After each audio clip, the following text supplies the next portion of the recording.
Hello virtual dreamers, Gregory here, and welcome to the Prologue, a weekly series of videos where I document my activities, track my stats, and complete quests, all for the sake of creating my dream virtual reality rig. The two active quests for this week were, how will I use physics in the real world, and 2 per week. So, how did things go? Let's go through the synopsis segment to find out.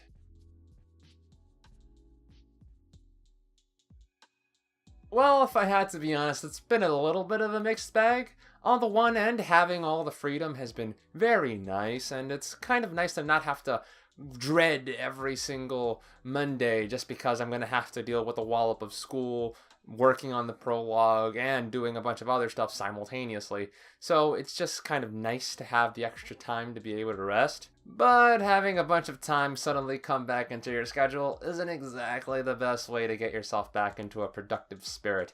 I've mainly just been playing around, if I'm gonna be honest here.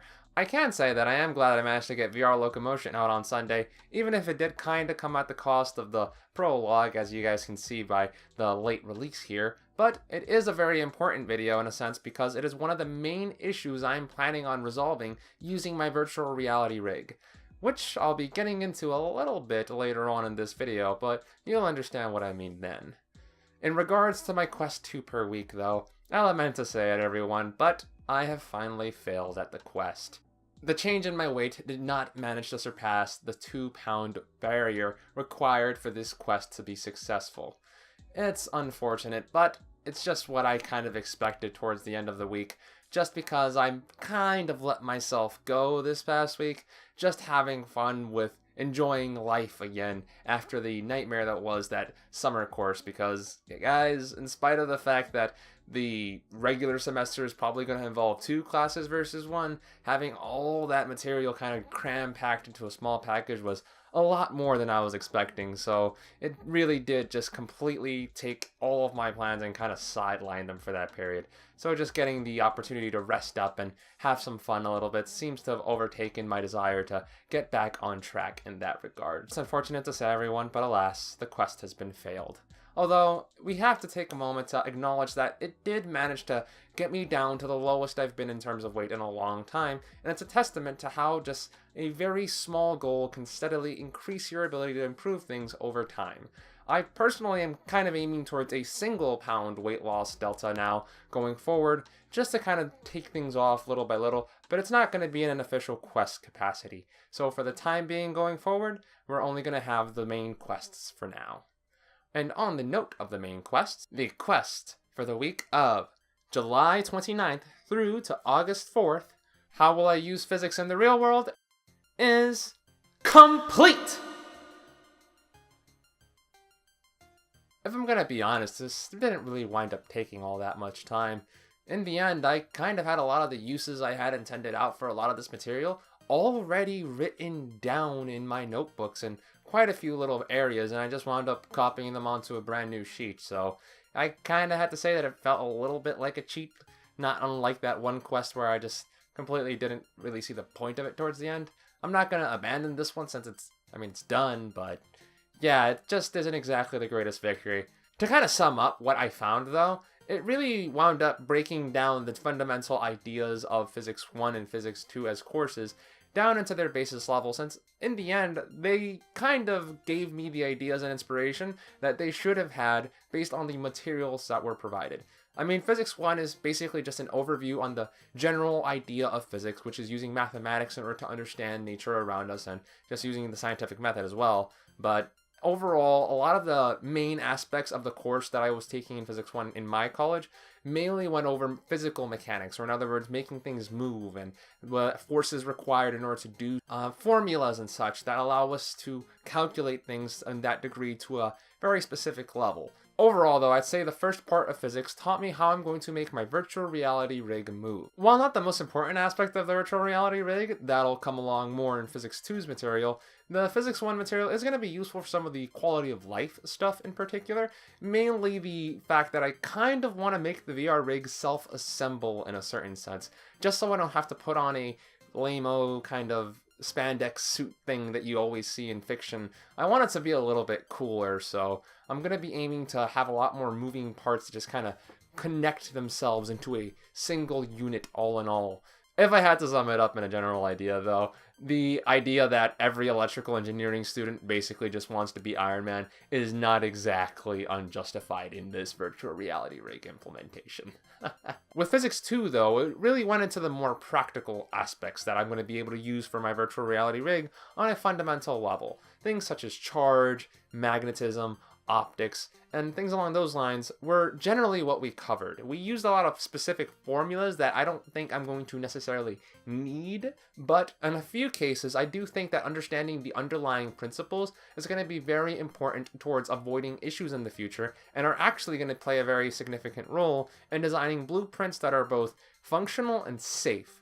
Because that is a very important thing to consider with electronics, guys. We are working with significant amount of voltage and energy, and if anything goes wrong, we can have fires, explosions, and other potential risks to my well-being. And I'm not exactly looking to die here, unlike Kayaba was with his systems, so let's just try to keep things, I guess you could say, reasonable to do in a home environment, since I don't exactly own the place that I live, so yeah, don't want to have any fires, and that course really is going to help me out in that sense.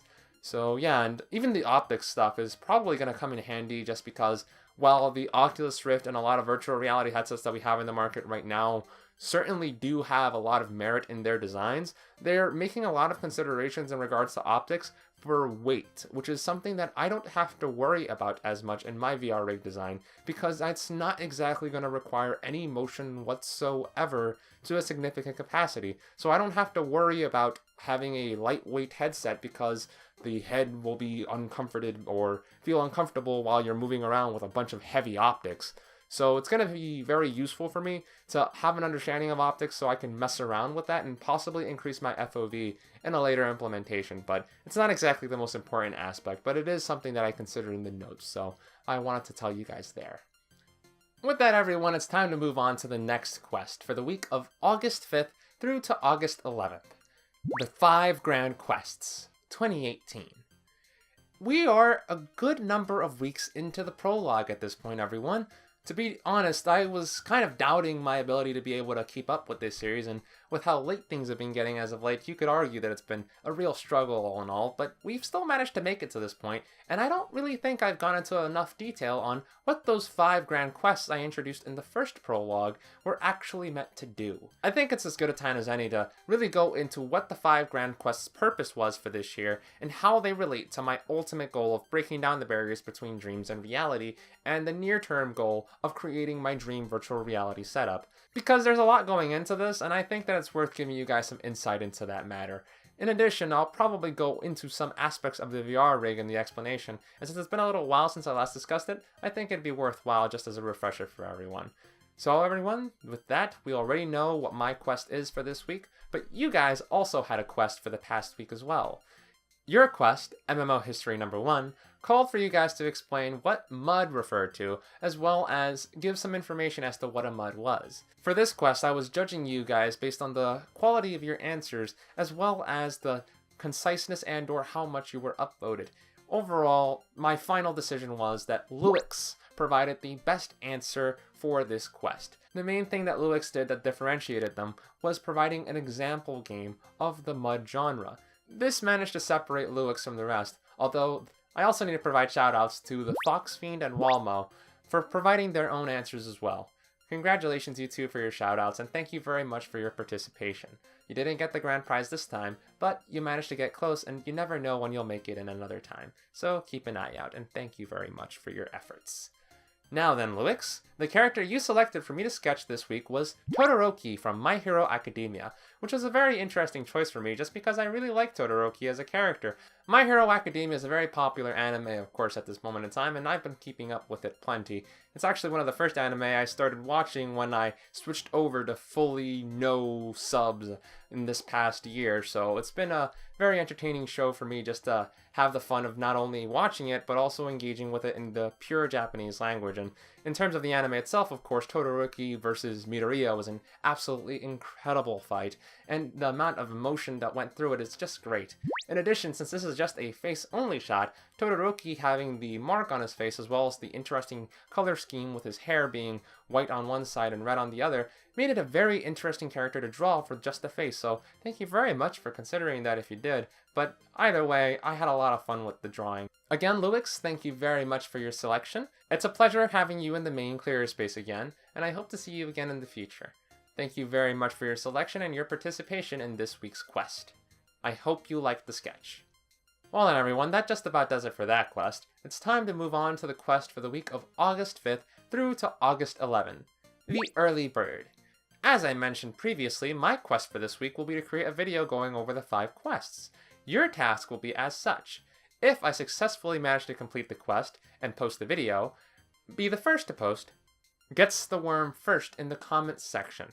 In the event that I don't manage to post the video successfully before Sunday, August 12th, Eastern Standard Time, your job will be to come back to this video and post the exact same message.